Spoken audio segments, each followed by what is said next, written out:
Respectful behavior is required for all participants. Before we invite our first participant on stage, I would like to welcome our judges, Ms. Nilufar Masih, Dr. Amarjyoti Chawla, Ms. Khushmantur. Welcome, judges. Now, without further ado, I would like to invite our first participant from grade 7, Zoya Anand.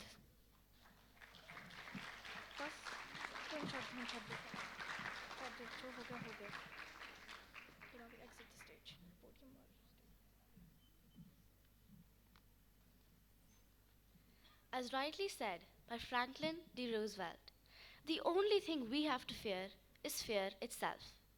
Good afternoon, respected judges and my dear friends.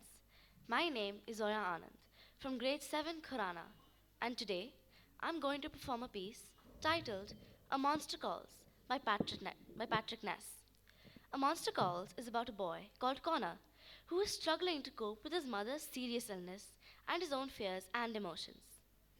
I chose this piece because it shows not only the depth but the range of emotions that Connor is experiencing. A Monster Calls by Patrick Ness. I didn't mean it. That's what people always say, isn't it? They say they didn't mean the terrible thing they thought for one single moment. But the thought still existed, and once it exists, you can't take it back. I was tired of the hospital rooms and the whispered conversations that stopped when I walked in, tired of everyone looking at me with those careful eyes like I might shatter if they spoke too loudly, tired of pretending I believed all the promises that she was going to get better. Everyone wanted me to be hopeful. But hope is exhausting. And one night, just for a second, I thought it. I thought that maybe if it all ended, the fear would end too. The waiting, the terrible waiting. And then, how I hated myself for thinking it. Because how? How could I think that about my own mother? How could a good son think such a thing? But it was there, hidden inside me, like a monster I couldn't drag out into the light. I didn't want her to die. I just wanted the nightmare to stop. There's a difference. But nobody says that out loud because it sounds cruel. Because people, they want grief to be beautiful and noble. They don't tell you that sometimes grief makes you angry, sometimes it makes you selfish, and sometimes it makes you wish for impossible things. And I was afraid that if anyone ever knew the truth, they would look at me differently forever. Thank you.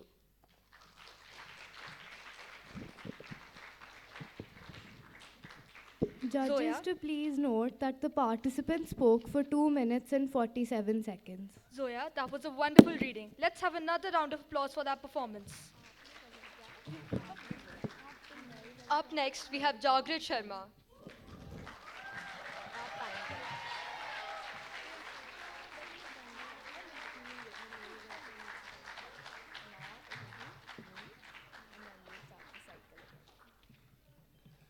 Good afternoon, respected judges, teachers, and my dear friends. Today, I, Jagrit Sharma, from grade 7, am going to read out an excerpt from the novel The War That Saved My Life by Kimberly Brubaker Bradley.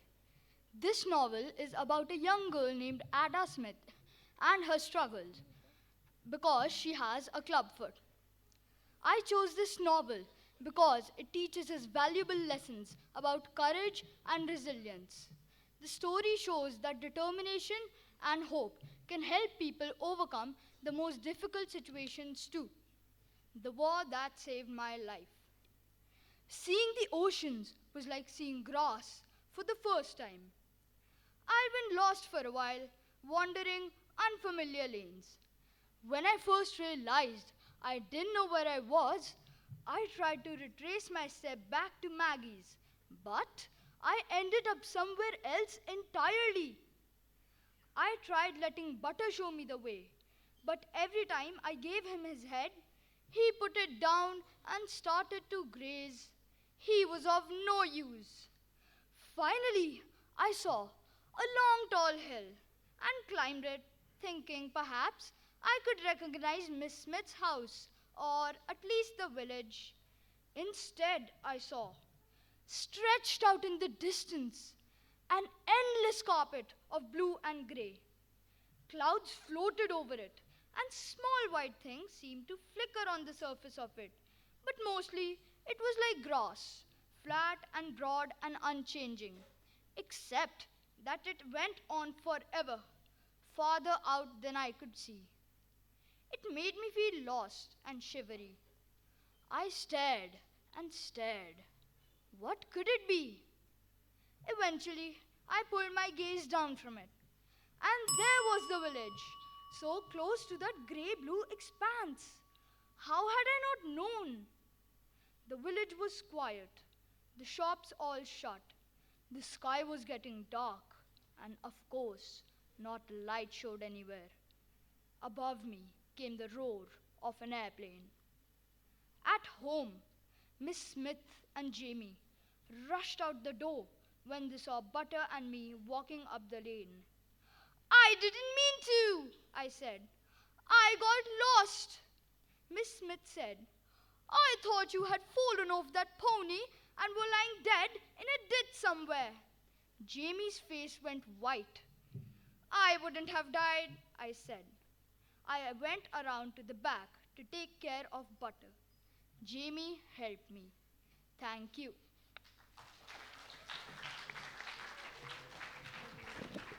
Judges, to please note that the participants spoke for 2 minutes and 55 seconds. Such a powerful voice. It really is amazing to hear those stories come to life. Up next, we have Pravedita Jain.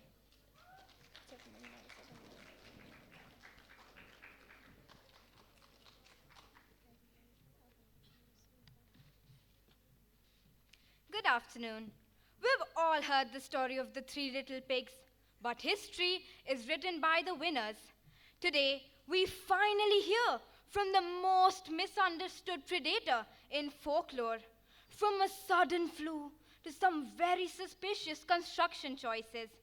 This is the big bad wolf finally telling his side of the story.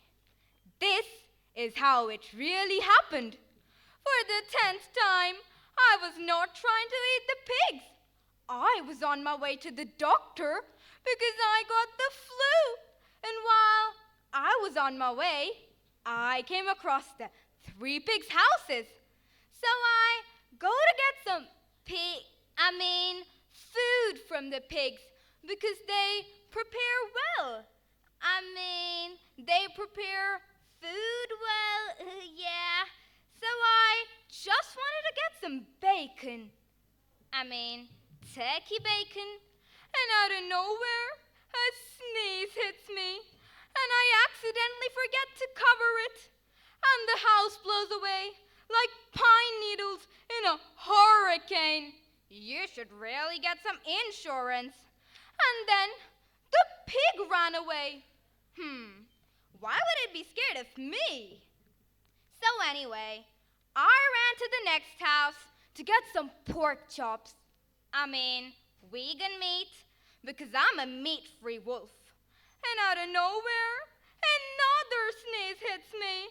And before I can cover it, the house comes down like it was made of popsicle sticks and Elmer's glue.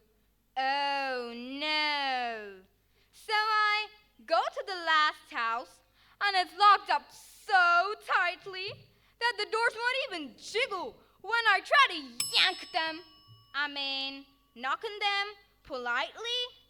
So then I pretend to be Santa Claus, and I climb up on the roof where I notice a delicious smell coming from the chimney, and I assume they're making me a lovely vegan meal.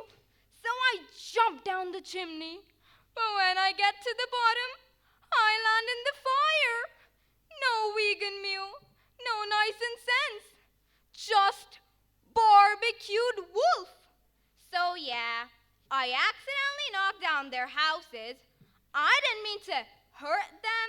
I mean, if they have such a problem, go get a lawyer. Thank you.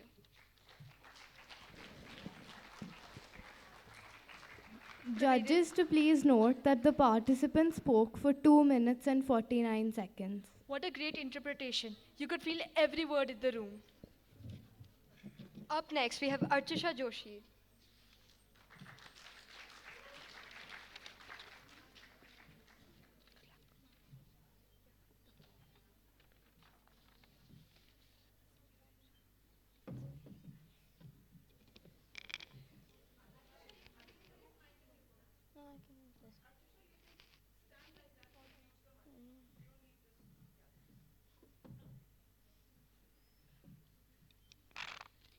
Good morning, respected judges, teachers, and everyone present here. Sometimes the heaviest words are not the ones we speak, but the ones we never do. Today, I, Archisha Joshi, present a story about silence, regret, and a letter that carried everything left unsaid. The letter I never gave. I found the letter by accident. It slipped out from between the pages of an old notebook, one I hadn't touched in months. It was folded neatly, carefully, as if it still mattered. The paper had turned a little yellow, the edges slightly worn, but the handwriting was mine. I tried to remember when I had written it, and then it came back to me. A quiet night, a silent room, and a heart that was too full to stay quiet. It was the night I argued with my dad. Not a big argument, just a few words said in anger and a lot more left unsaid. I unfolded the paper and slowly began to read. Dear Dad, I know you think I don't listen, but I do. I always do. I didn't mean to raise my voice that day. I just didn't know how to express what I was feeling. My voice slowed, and then I stopped reading because suddenly I remembered everything. The untouched dinner on the table, and him sitting there waiting for me to say something. But I didn't. Instead, I walked away. That night, I wrote this letter. I thought I would give it to him the next day. But I didn't. I told myself I would give it later, but later kept getting delayed. Days turns into weeks and weeks into months, and the letter stayed where it was. I folded it again, carefully, just like before, but this time my hands were trembling, and I realized some words are not just difficult to write, but difficult to say at the right time. Thank you. Judges to please note that the participant spoke for 2 minutes and 11 seconds. Truly well done. It takes a lot of courage to stand up here and perform. Now, let's welcome our first performer from grade 8 on stage, Vaishnavi.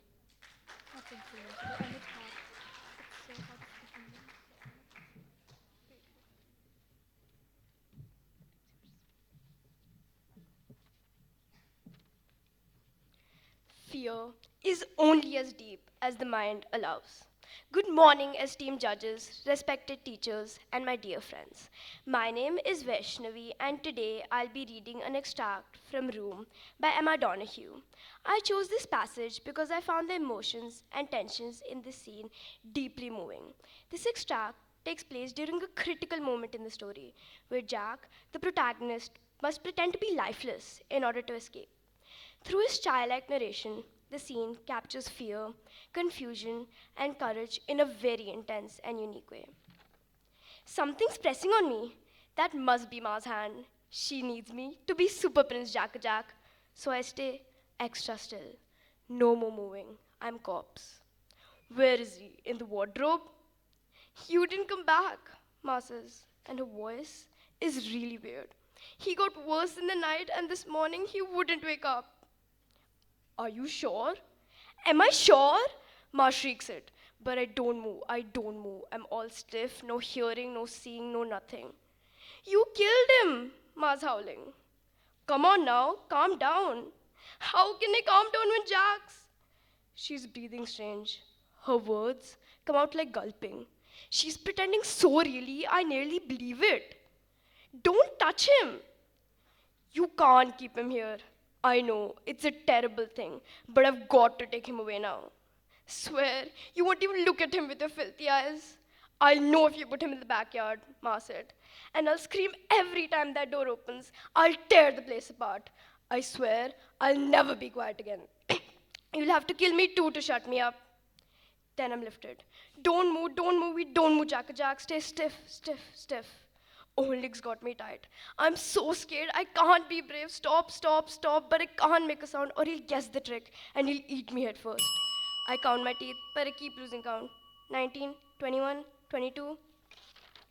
Suddenly, the air's different. Still the dustiness of rug. But when I lift my nose a tiny bit, I get this air that's outside. Could I really be? Oh, I have to wriggle out. I start to do like a snake, but rugs got tighter. I don't know how I'm stuck. I'm stuck. Ma. Oh, it's all gone wrong. I'm on my front again. I bend my knees. I'm going to burst right through rug, and she's looser now. She's coming off my face. I can breathe all the lovely black air. I manage to stand up and I look over, but old Nick's face. He's out of the truck with the maddest face I ever saw, and I jump. Thank you. Judges to please note that the participant spoke for 2 minutes and 48 seconds. A very moving performance. Thank you for sharing that with us. Up next, we have Anahita.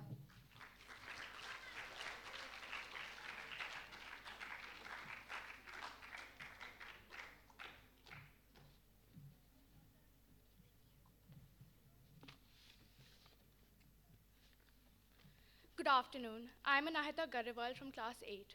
Today I will be presenting a passage from the novel Wonder by R.J. Palacio. I chose this book because it highlights the importance of kindness, acceptance, and being true to yourself. Some kids have actually come out and asked me why I hang out with the freak so much. These are people who don't even know him well.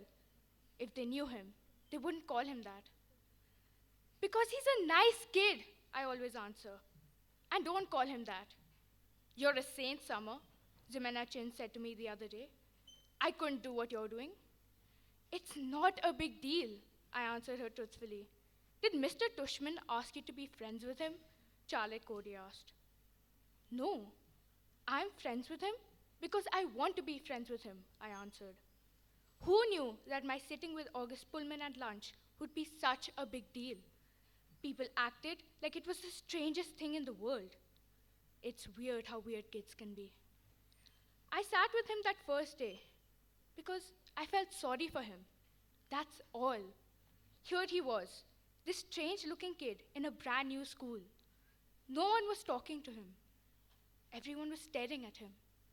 All the girls at my table were whispering about him. He wasn't the only new kid at Beecher Prep, but he was the only one everyone was talking about. Julian had nicknamed him the Zombie Kid, and that's what everyone was calling him. Did you see the Zombie Kid yet? Stuff like that gets around fast. And August knew it. It's hard enough being the new kid, even when you have a normal face. Imagine having his face. So I just went over and sat with him. Not a biggie. I wish people would stop trying to turn it into something major. He's just a kid. The weirdest looking kid I've ever seen, yes. But just a kid.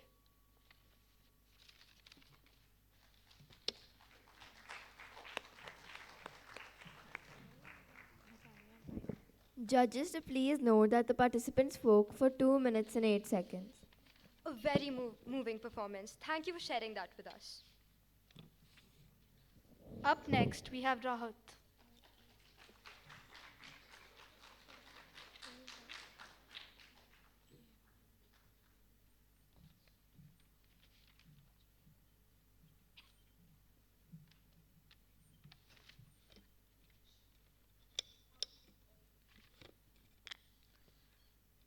Good afternoon. I'm Raha Dhillon from grade 8, and I will be reading out Griffin's perspective, who was a brilliant scientist who discovered a way to make himself invisible.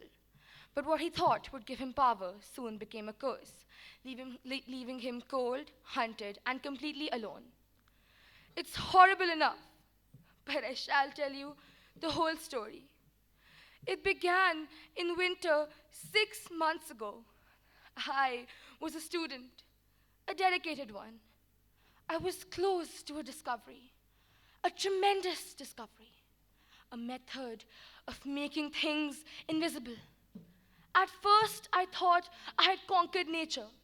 I thought I had risen above ordinary men.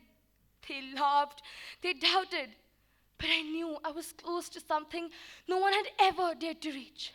And then I did it. I watched myself disappear. My hands, my arms, my body, fading until there was nothing left, nothing.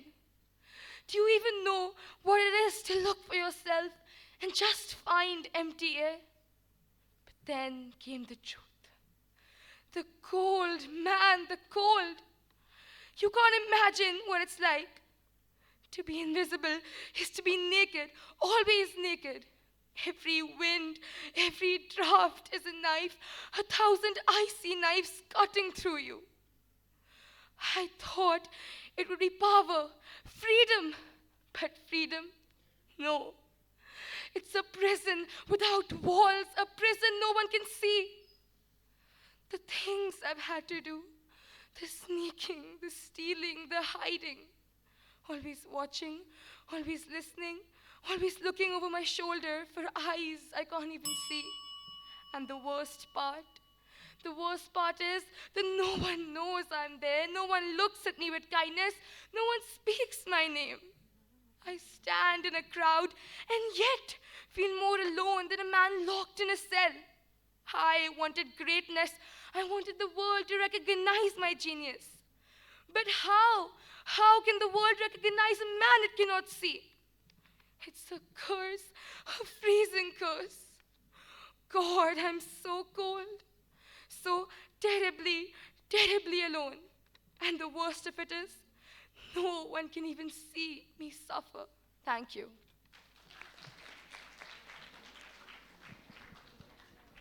The judges to please note that the participant spoke for 2 minutes and 43 seconds.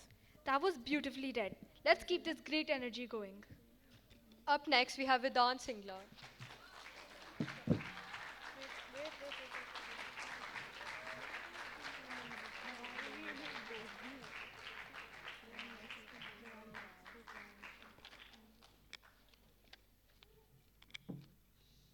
Good afternoon, respected judges, teachers, and my dear friends. Today, I, Vedant Singla, will present an excerpt from The Midnight Visitor by Robert Arthur. This story teaches us that calmness and intelligence are much more important and powerful than any weapon.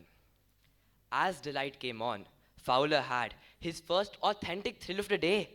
For halfway across the room, a small automatic pistol in his hand, stood a man. Oswald blinked a few times.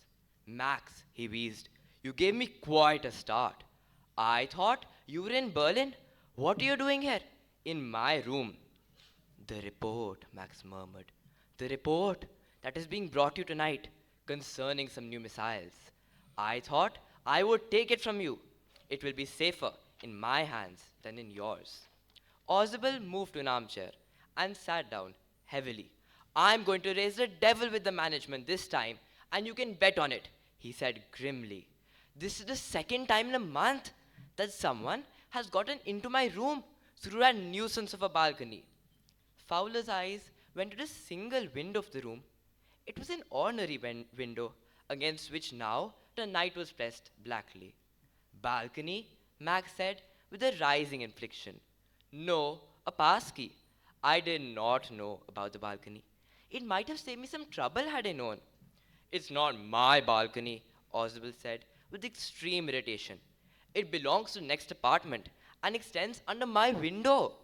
You can get onto it from the empty room 2 doors down. And someone did last month. The management promised to block it off, but they haven't. What is that? Who is at the door? Oswald just smiled. That will be the police, he said. Max bit his lip nervously. The knocking was repeated. What will you do now, Max? Oswald asked. If I do not answer the door, they will enter anyway, and they will not hesitate to shoot. Max's face was black with anger as he backed swiftly towards the window. He swung a leg over the sill. Send them away, he warned. I will wait at the balcony. Send them away, or I'll shoot and take my chances. The knocking at the door became louder, and the doorknob turned. Swiftly, Max pushed with his left hand to free himself from the sill and drop to the balcony. And then, as he dropped, he screamed. The door opened, and a waiter stood there with a tray, a bottle, and 2 glasses. White-faced, Fowler stared at him. But he stammered, the police? There was no police, Oswald sighed. Only Henry, whom I was expecting. But won't that man out on the balcony? Fowler began. No, said Oswald. He won't return. You see, my young friend, there is no balcony. Thank you. Judges to please note. Another fantastic job. Our participants are really making us proud today. Now, before we conclude with the competition, I would like to invite our judges, Miss Nilofer Masih, on stage to share a few words with us.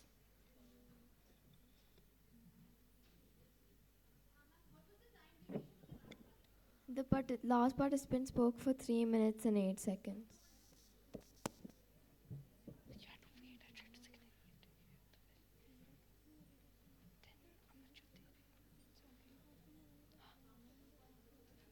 Yes.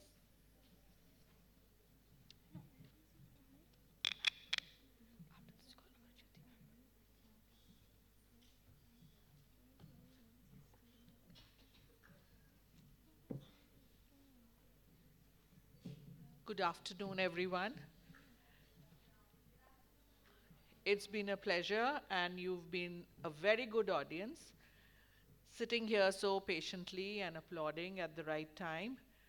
I especially want to congratulate all the young participants. You did a brilliant job.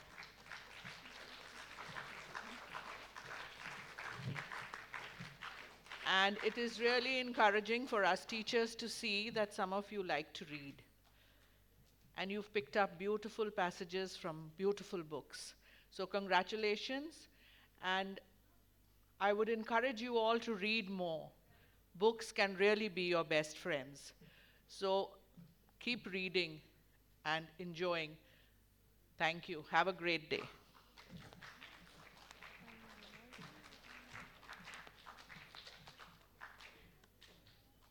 Now, I would like to invite Dr. Amarjyoti Chawla to come up on stage and share a few words with the audience.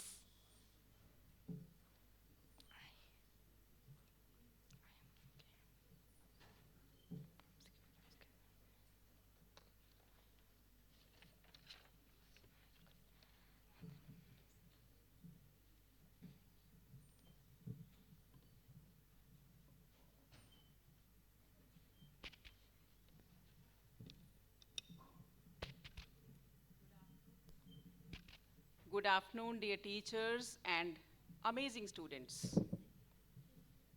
In the words of William Wordsworth, what is the life if full of care? We have no time to stand and stare. And when we find time to stand and stare, what the students of Erd Kinder are doing, we are so happy. Because you find time, you invest time in your leisure.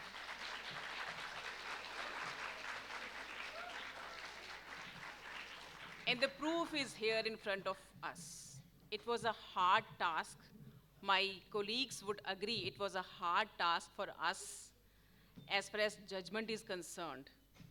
You all are winners. You all have put your best foot forward.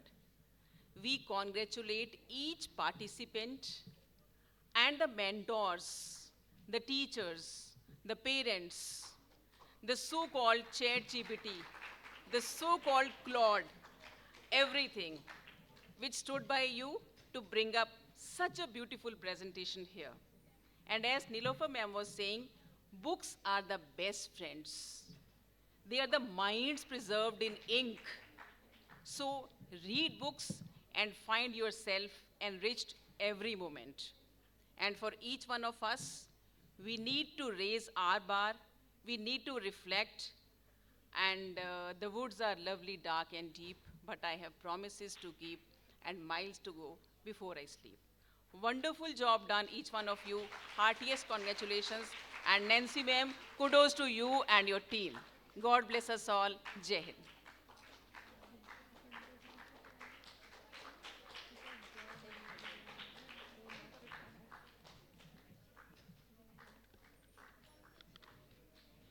As we conclude today's performances, I'm sure that all of you would agree that we have witnessed something truly special. To our participants, thank you for sharing your voice and passion with us. As we wait for the final results, I want to extend a heartfelt thank you to our respectable honorable judges for their time and dedication to today's event. And everyone working behind the scenes. To the teachers, thank you for your hard work in nurturing these young talents and joining them in this inter-house competition. Regardless of the results, every student who stepped on the stage is a winner and is in the art of the expression. Let's have one huge, thunderous round of applause for all of our participants.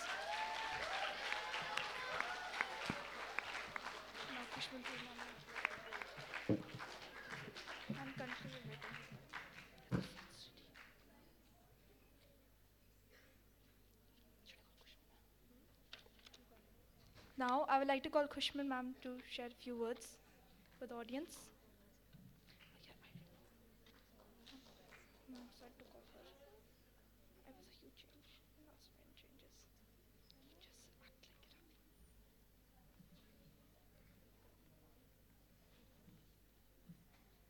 Good afternoon, everyone. So it has been a wonderful, enriching, and invigorating afternoon, I'm sure. And so what does this stem from? This stems from reading.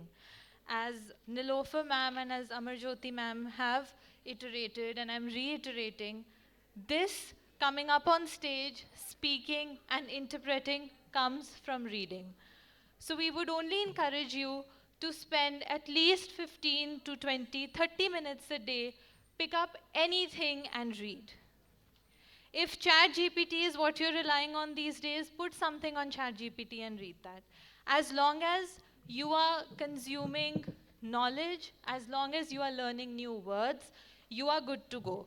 Because you will be able to express yourself with as rich a vocabulary as you build. So congratulations to all the participants. You are all winners. We thoroughly enjoyed sitting and listening to you. I would like to congratulate the Department of English for organizing a wonderful and smoothly run show. Thank you and all the best for the results. Thank you, ma'am. Now, I would like to invite Ms. Nilofer Masih to come on stage and announce the results.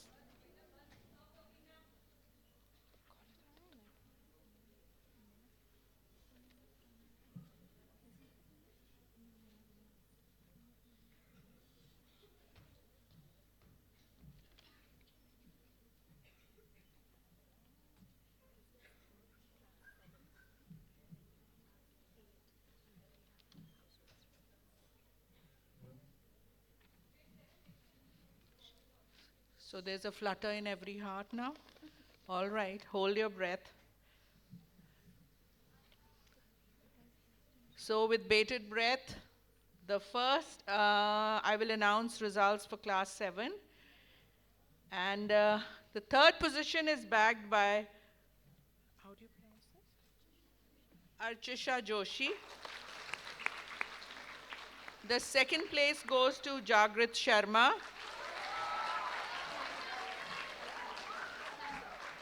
And Pravedita gets the first position. Well done. Now for class 8. The third position is bagged by Vedant Singla.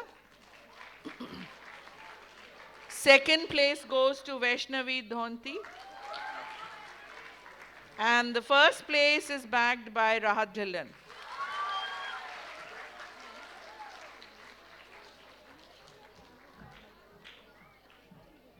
Heartiest congratulations to all the winners and the young readers. Well done. And now for the house. The third position goes to Taxila House. The second to Nalanda. And Vikram Shila bags the first position.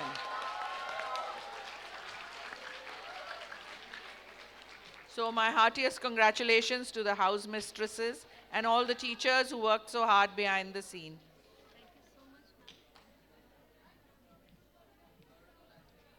Thank you, ma'am. Now I would like to call upon Dr. Amarjyoti Chawla to come up on stage and give away the prizes to the participants.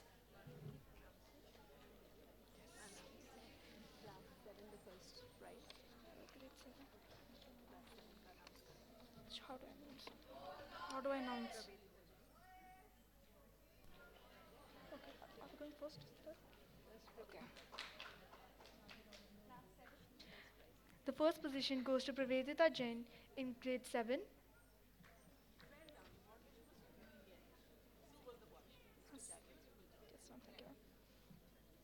The second position goes to Jagrat Sharma.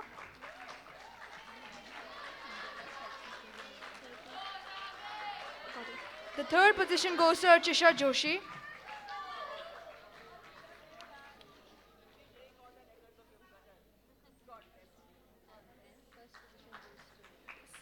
Now, in grade 8, the first position goes to Rahat.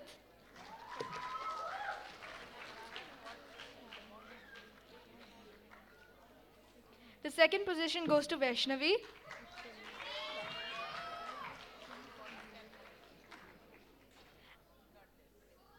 And the third position goes to Vedant Sigla.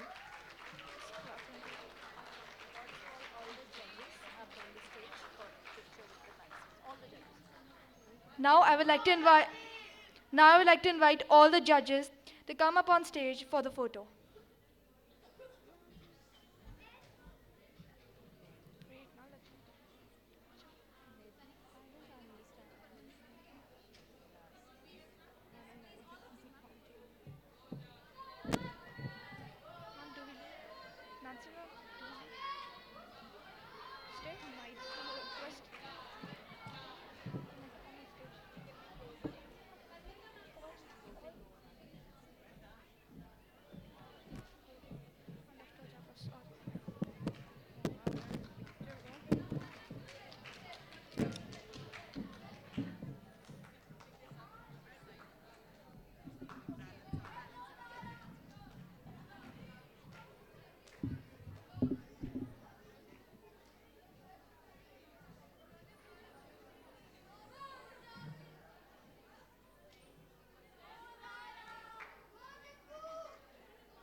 All the students to now go for their break and then SUPWs. In a line, please. Wait for the judges to leave. Wait for the judges to leave the auditorium and then we move.